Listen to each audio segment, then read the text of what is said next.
Brian? Yes. What do you like when you're drunk? Good evening and welcome to Have I Got News for You. I am Brian Blessed. It's me. Now, in the news this week, the polls continue to slide for Gordon Brown. And some people are saying he's dead and buried. But I think the opposite. I say, Gordon's alive! My darlings! And with Paul Merton tonight is a comedian whose best friend once told him, if they're not laughing, it's not comedy. Well, either that, or you're just not speaking loudly enough! I mean, this is Gordon Brown's worst week in politics since last week. So this week, Brown has been... It's good. Hello, It's good. Paul. Carry on. It's I'm wonderful. a big fan. Rave reviews. Rave reviews. Shut your face.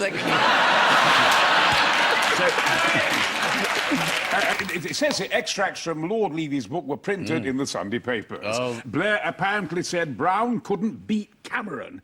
Alan, any views on that? Well, you know, I was the marvellous Prime Minister, you know, just... you know... Who's that? What were some of the other revelations in the book? I'm going to chin you if you don't watch it. If he's to stand any chance of turning things around to win the next election, Gordon Brown has a huge mountain to climb. Ooh, lucky bastard. Now, this week... I get terrible wind. This is the shocking news that immigrants are now emigrating. Now, who said... So now our plumbers won't be able to speak English anymore? Well, I'm not sure they ever really could, but... That was the joke. Yeah, oh, it's... Yeah.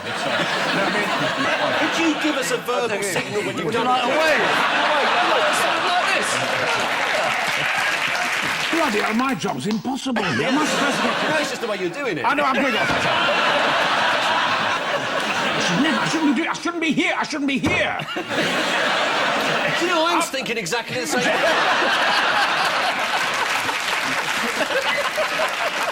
Now, who's been refused entry to Britain this week? Osama bin Laden's son, Dave. Dave? No. I knew you'd fall for that!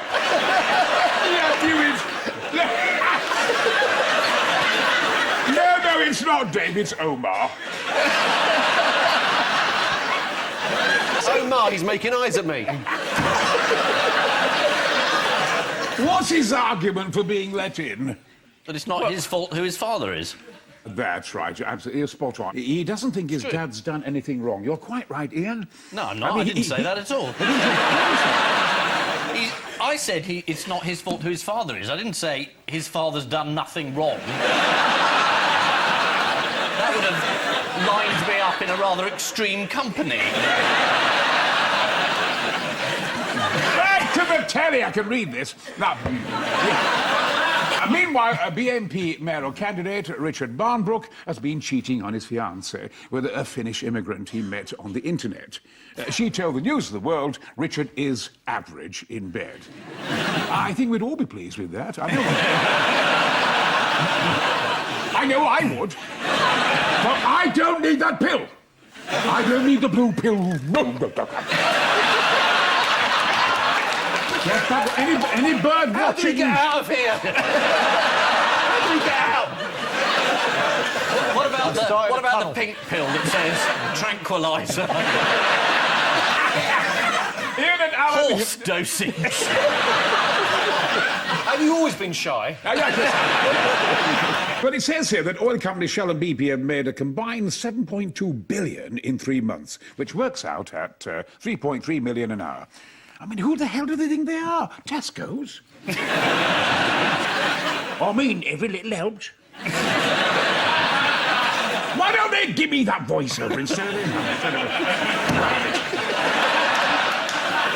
You can record one now, I'm sure they'll hear it. Every little helps.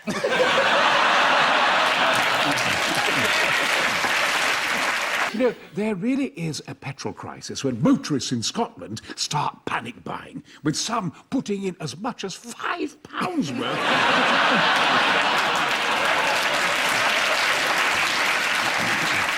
Now, newspapers have been doing their bit to calm motorists with headlines like, "Petrol! We're running out!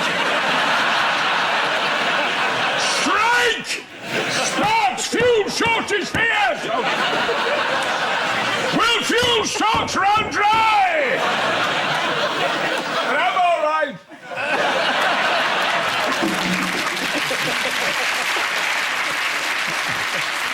Now, prisoners receive a wage for doing work in prison, and the Times featured the range of basic items they can purchase, such as 250 grams of Lynx shower gel. Just what every prisoner needs, something to make himself absolutely irresistible. A very bad taste, I'm so sorry.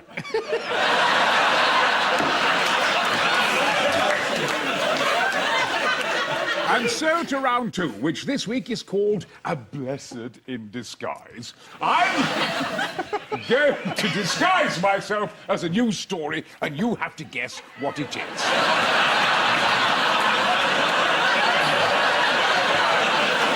Ian and Alan, this one's yours.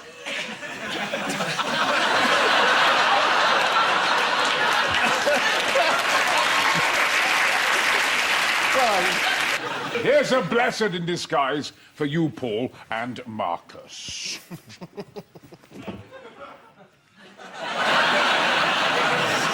Is it a new contraceptive campaign? I presume it's probably a Lollipop lady, isn't it? I think they've mounted cameras on them. Really? Yeah, they reckon they can trap a few extra speeding motorists by turning Lollipop ladies into a form of speed camera. And if they flash you, which they might, then you definitely know you're going too fast. This is the news that the Lollipop ladies are being equipped with mini cameras to record cars that fail to stop. That would be road safety taken to a new level, wouldn't it, if Brian were a Lollipop lady? Stop!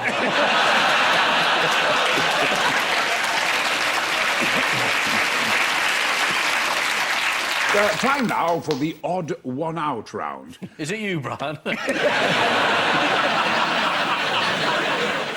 So I think that they're all 80s events which are making a comeback except for the perm. So that's the odd one out. Absolutely marvellous, absolutely brilliant, Ian. I mean, that is sensational. Is that right? I'm Paul. Absolutely right.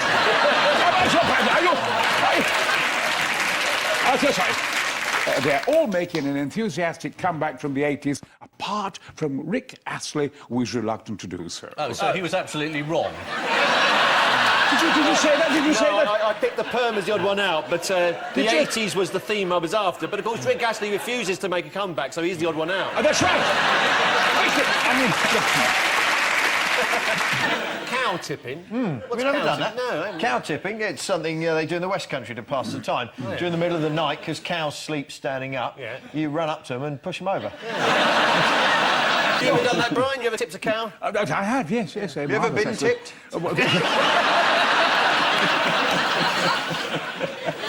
Ladies and gentlemen, I was in Blake 7. I played Vargas, the ruler of Cygnus Alpha. Do you want to see me in action? Yes. Well, here we go. You have to turn the sound down. I like the plimsolls we're wearing. Yes. Well, I like the fact you've never been typecast. I've never suffered from that. The science fiction series Blake 7 is to be revived. According to the Blake 7 website, the programme was notorious for its elementary continuity errors. Not in my day. Which means at the end That's a fantastically elaborate prop Thank you for very that much. joke. I spared no expense with this one. It really is. I mean, You could be in 300. I could. I'm too loud. I was too loud for it. I'd have scared all the Spartans. They were Nancy boys. They were puffs.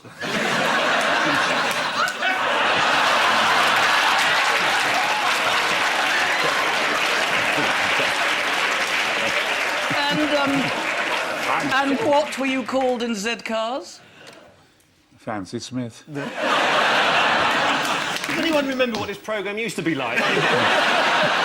So the final scores are Ian and Alan have 7 and Paul and Marcus have 11.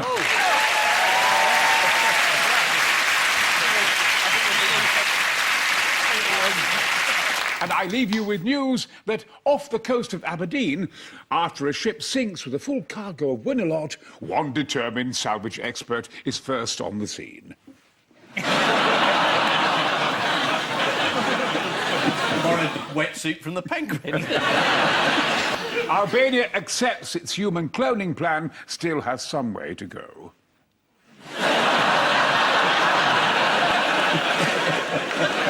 And after a grueling London mayoral election, Boris, Ken and Brian put their differences aside. Good night, ladies and gentlemen!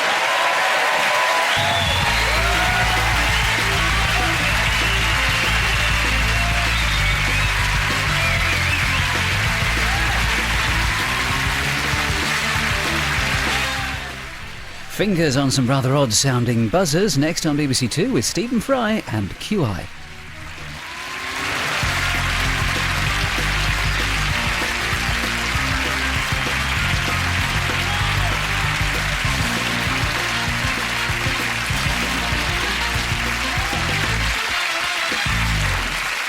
Brian, Yes. what do you like when you're drunk?